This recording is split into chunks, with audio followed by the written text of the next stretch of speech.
Hitman is a series I've only had a surface-level interest in until somewhat recently. I distinctly remember not being able to play the original PC games because they would not cooperate with XP and Vista. So as a result, I kinda dismissed the series growing up, wanted to play them, but my PC wouldn't let me. So that was that. While Hitman started as a small stealth experience released in 2000 by Danish developer IO Interactive, the Hitman most gamers are familiar with today is the reboot series which began in 2016. I'd heard good things about the specific entries, but I was staunchly opposed to episodic content at the time, having been burned by several so-called episodic games that got cancelled back-to-back, Half-Life episodes and Sonic the Hedgehog 4, just to name two of many. The Hitman series made the leap into the realm of virtual reality with Hitman 3's VR update, which received a lot of criticism from gamers over how much of the game was still button-based, as opposed to gestures.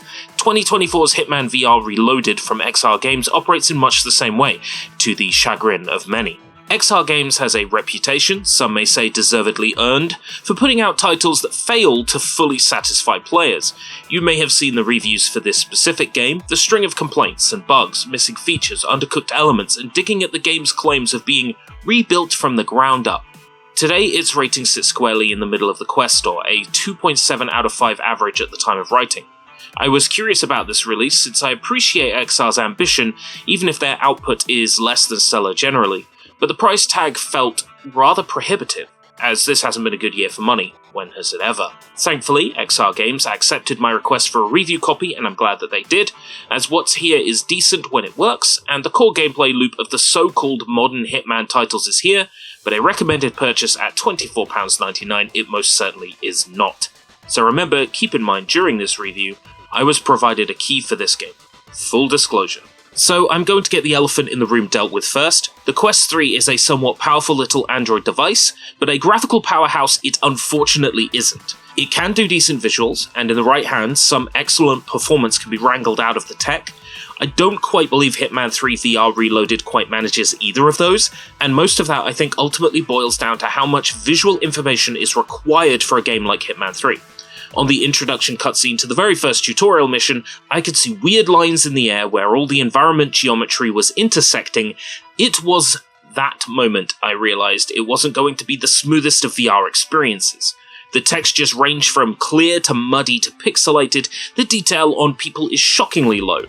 Depending on who you ask, this is an embarrassing show of the Quest 3's graphical capabilities. I'd describe these visuals as on par with a launch-era third-party Nintendo Switch game. They're serviceable but leave a lot to be desired. So the game itself, on first boot it took what felt like a long time to fire up, and after standing there like a lemon waiting for 1 minute and 10 seconds for the game to even boot, the very first thing I needed to do was select the language. It appears that the only voice language is English, but players have 9 languages to pick from for the in-game text. You can turn the subtitles off or on, adjust their size and indicate who is speaking, but besides this, there are no graphic options in the game at all. A few gameplay options and some VR comfort tweaks, but none of the tweaks seem to deal with my specific trademarked brand of motion sickness. After the game begins, there is a Quest 3 specific tutorial that explains the general gameplay from a VR point of view, which is pretty neat. After that though, you'll get the standard Hitman 3 tutorial, the yacht exercise. It plays out as usual, getting disguises, blending into the environment, taking out your target covertly, and extricating oneself from the scene. After completing these tutorials, or in my case skipping them, because I'd already played them before, Hitman 3 VR Reload immediately jumps forwards to the events of Hitman 3. There is a recap cutscene that tells you about the various targets that Agent 47 took out, his meeting with his childhood friend Lucas Gray, and the Citadel's involvement, but it is an incredibly brief overview of Hitman and Hitman 2's story, just enough to set the player up with context, but not much else. So begins the first mission of Hitman 3, Dubai. Dubai is a fantastic example of graphical fidelity on PC. The Scepter is a building of remarkable beauty, its interior surfaces shining and reflective, its dense crowds of partygoers pushing the hardware to its limits. On Quest 3 I did get one of those Bethesda moments when I got out into the main hall and looked around, but after that the general roughness of VR Reload's visuals blindsided me. For what is meant to be a building of pure opulence, a massive fuck you on the Dubai skyline, the building itself is really lacking on Quest 3. That is somewhat expected given the strength of the hardware, but still disappointing. So in terms of mission structure, Dubai sees Agent 47 need to eliminate 2 targets, Marcus Stuyvesant, that's Marcus Stuyvesant, and Carl Ingram, both of whom have different locations they reside in that pose their own challenges. Marcus Stuyvesant, that's Marcus Stuyvesant, is wandering around an utterly crowded art exhibit, while an extremely paranoid Carl Ingram is being escorted by 2 armed guards around a top-floor penthouse suite. Both targets have their own potential assassins poised to take them out, whose identities or weapons can be secured for your own use. A British Cockney assassin who is denied entry after refusing to be searched, and a conflicted maintenance crew member is now having second thoughts about an explosive golf ball they were planning to use to take out Carl Ingram. These are just one of the many ways to take out these targets, as you can make use of the scenery to eliminate your targets, from electrifying a water source, poisoning a meal, dropping floodlights onto your targets, so many options. I tackled this mission in an incredibly poor way. After struggling with the immediate vertigo from the high up starting point, and then getting into the scepter itself and wandering around, I discovered the British assassin. I choked the life out of him and obtained his clothes, and yeah, this guy was never going to pass a frisk check with all these weapons. I managed to get to the upper area, and unfortunately one of my maintenance workers had to take a fall from the balcony so I could grab their keycard. This was a failed attempt. I managed to trigger some kind of lockdown and got swarmed by guards. So I loaded up and tried again from getting to the maintenance area, this time taking out the maintenance staff too so I could take the access key. Something really annoying about this button-based control scheme is that if there is a body nearby, the action to interact with anything is overridden by the body, which makes collecting this key a real pain in the arse. I picked up the explosive golf ball and I made my way upstairs, trying to take out some of the armed soldiers nearby, but for some reason I couldn't take them out with my wire. More on that in a bit. I bumbled my way through taking out the guard and grabbing their uniform. On casual, it seems most of the nearby guards are fairly deaf, and I got away with it. I managed to locate Ingram, and my thought was, I'll try putting the golf ball on his desk. But it turns out you can't actually do that. Instead, this happened.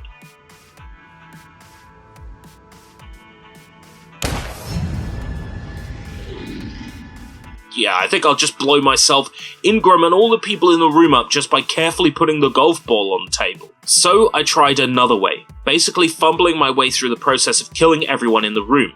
It was here I realized that my comfort settings had broken the fiber wire's functionality.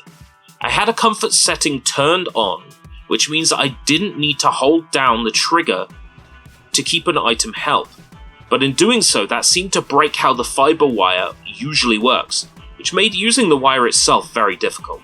So after going for a guns blazing approach, I did manage to take out Ingram, and then I hid from the armed guards and the coroner by sneaking into a clearly half-open locker. There is absolutely no way this should have worked, but it did. I spent a good 3 minutes hiding in that locker, but somehow I managed to get out of the situation with Ingram's personal guard's disguise, which made the following hit on Marcus Stuyvesant, that's Marcus Stuyvesant, much easier. I simply took that guy out when we had a quiet moment in the exhibit, a not-so-stealthy 3 shots to the back, and then I bolted from the scene. Unfortunately, I had to eliminate another innocent, this time with a letter opener, to claim their disguise. I made my way through the crowds as lockdown was declared on the building, and slinked my way out through the elevator. Somehow, despite being a bumbling buffoon, Agent 47 managed to leave the scene more or less unharmed. It is moments like these that are genuinely the most compelling parts of Hitman 3 VR Reload. I would struggle to recommend the game given its genuinely unappealing visuals and performance stutters, but if that is something you are able to overlook, the core experience of Hitman's unique stealth gameplay is recreated somewhat faithfully with VR controls that, while slightly cumbersome, are most certainly still manageable. When Hitman 3 VR Reload is running well, i.e. it isn't stuttering like I do when trying to have a normal conversation, there is a lot of enjoyment to be had. It's the same intel gathering stealthy fun you've come to expect from the IP. However, that's when it isn't stuttering, which it unfortunately still does, even after a month's worth of updates and patches. The jerky nature of the camera is really noticeable in VR because as soon as something feels unnatural, your brain and stomach just kind of start to have an argument over what they're seeing. I've seen some criticisms leveled at how much of the game is button-based as opposed to gestures, and I kind of get that complaint, but it doesn't bother me personally. I'm fine with my reload being a button as opposed to putting in the mag and pulling the top of the gun back. This isn't Medal of Honor, the gunplay doesn't need to be that immersive. Like I said though, I understand the criticism and it is still valid. Texture and object pop-in, low fidelity textures and performance issues are most certainly deal breakers for a large number of players, and I would personally be upset had I bought this game at full price given its performance. But evaluating it as a connoisseur of high ambition, low quality train wrecks, I am completely enamored with this attempt at bringing Hitman to the Quest 3. It somehow still stands up despite being made out of hopes, dreams, spit, and a little bit of Elmer's glue. I'll be keeping an eye on this game as its patches and updates continue to roll out. Provided the performance issues are nipped in the bud, I think I can live with a few Nintendo 64 trees and flat-shaded polygons. This may well be the ugliest officially released game I've played on the Quest 3, but that compelling core Hitman gameplay remains present, even if it has been a little bit roughed up. I don't really do ratings, but I guess I'd give this maybe a 5.5 or a 6 out of 10. Performance patches would bring this up to a solid 6.5 or a 7, at which point it would be an easier purchase to recommend. However, if you're just looking for the Hitman gameplay and anything that you've seen puts you off, I would just recommend playing the World of Assassination trilogy normally on Xbox, PC, or PlayStation. Once again, I would like to thank XR Games for the key and for this opportunity to check out Hitman 3 VR Reload. I look forward to potentially working with you more in the future. Remember to like, comment, and subscribe. Until next time! If we live that long.